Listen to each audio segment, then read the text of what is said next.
Back in 2025, Perplexity AI was Silicon Valley's golden child. The answer engine backed by Jeff Bezos and NVIDIA, valued at $18 billion, built to replace Google itself. No ads, no links, no clutter. Just type a question and get the answer instantly. But fast forward to today and the company is drowning in massive copyright lawsuits, facing widespread public backlash, and rapidly losing the trust of the tech community. Perhaps it's just karma for stealing in the first place, because Perplexity's core product was never an original invention. Long before CEO Aravind Srinivas became a tech celebrity, AI, startups, and search innovators were already building web-scraping language models. Perplexity simply wrapped open-source models like Meta's Llama and OpenAI's API into a sleeker, real-time search interface that gave fast, cited answers. It was undeniably cleaner and faster than digging through Google's sponsored links. Throw in a clean, minimalist UI, instantaneous summarized features, and a slick mobile app, and it's easy to see why millions hailed it as the future of search, until the dirty secret behind how they actually got that data came blowing up in their face. Founded in 2022 by 4 AI researchers who'd cut their teeth at OpenAI, Google Brain, DeepMind, and Meta. AI, Perplexity's pitch, was almost embarrassingly simple. Google gives you 10 blue links and makes you do the work. We'll just give you the answer, sourced and cited, in real time. And it worked. The company went from a $500 million valuation in January 2024 to $9 billion by December of that year, a 40 times jump in under 2 years, built by a team of roughly 250 employees with zero ad budget. The money kept coming. By September 2025, Perplexity had raised roughly $800 million that year alone across 3 rounds, pushing its valuation to $20 billion, with backers that read like a tech power broker fantasy draft: Jeff Bezos, NVIDIA, SoftBank. Monthly queries exploded from 230 million in mid-2024 to 780 million by May 2025. Users tripled from 10 million to over 30 million in the same window. One early comment on a tech forum captured the mood perfectly.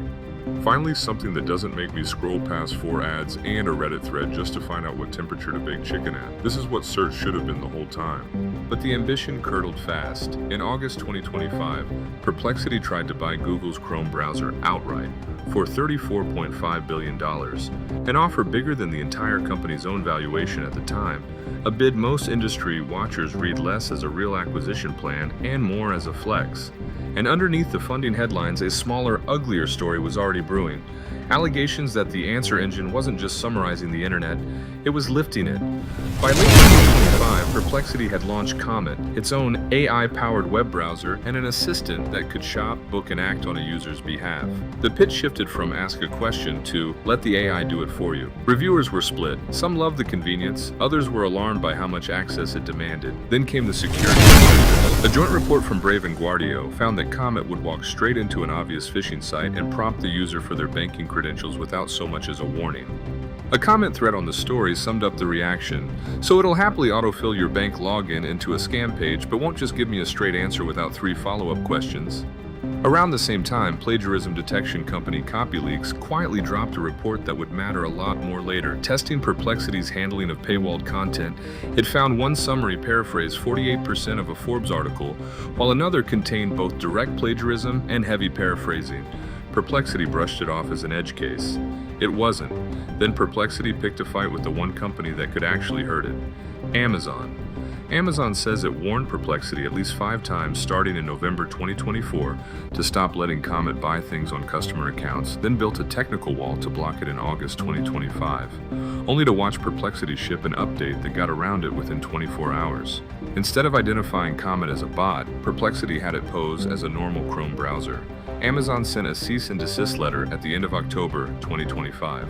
Perplexity's response wasn't an apology. It was a blog post titled "Bullying is Not Innovation," accusing Amazon of trying to strangle user choice. A commenter under the coverage wasn't buying it. Disguising your bot as a human to sneak into someone else's store isn't user choice, it's just lying with extra steps. By March 2026, a federal judge sided with Amazon, temporarily blocking Comet from accessing password-protected Amazon accounts and ordering Perplexity to destroy the data it had already collected. Perplexity fought back, and in August 2026, the Ninth Circuit actually overturned the injunction, ruling the legal question was murkier than Amazon claimed. A win, technically, but it came at the cost of Perplexity's reputation as the trustworthy alternative to big tech, because now it just looked like a smaller version of it. If Amazon was one fight, the publishing industry was a war on 9 fronts.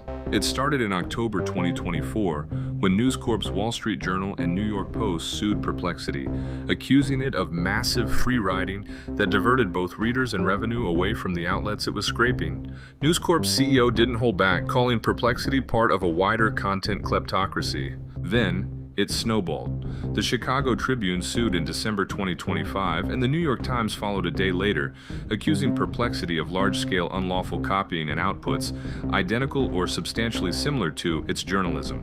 The Times said Perplexity had made over 175,000 scraping attempts against its site in a single month, ignoring the robots.txt file built specifically to keep bots out.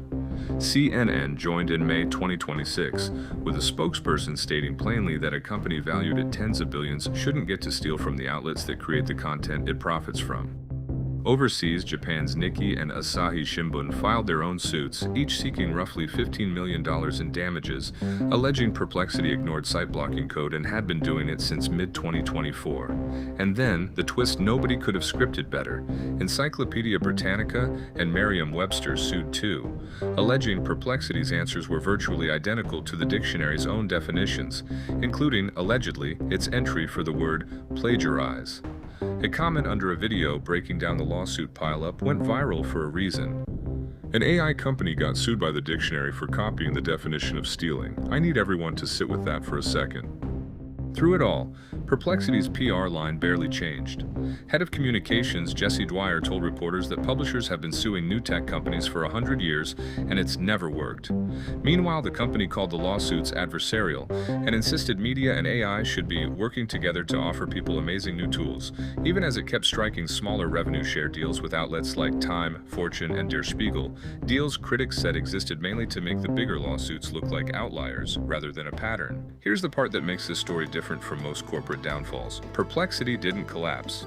By April 2026, its annualized revenue had hit roughly $500 million, up 335% year over year, and the company now serves more than 100 million monthly active users. Its valuation has climbed past $22 billion. No layoffs, no death spiral. If anything, the money's never flowed faster. But watch what happened to the sentiment around it. A now widely shared comment on a tech forum put it bluntly. Every time I open Perplexity now, I think about the fact that half of what it's telling me was probably scraped from a paywalled article some journalist didn't get paid for. Great product. Can't unsee it though.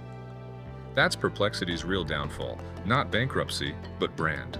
A company that built its entire identity on being the honest alternative to Google is now facing lawsuits from 9 major publishers, an Amazon injunction fight that isn't over, a security reputation dinged by researchers, and a growing public perception that skip the links was corporate speak for skip paying for it. The case that could decide how much any of this actually matters, Amazon's appeal, is still winding through federal court as of mid-2026. The publisher lawsuits aren't close to resolved either. Perplexity is betting that revenue and growth will outrun the reputational damage before the courts catch up. Whether that bet pays off or whether the answer engine becomes a cautionary tale about what happens when your product is built on other people's work, that's still being written.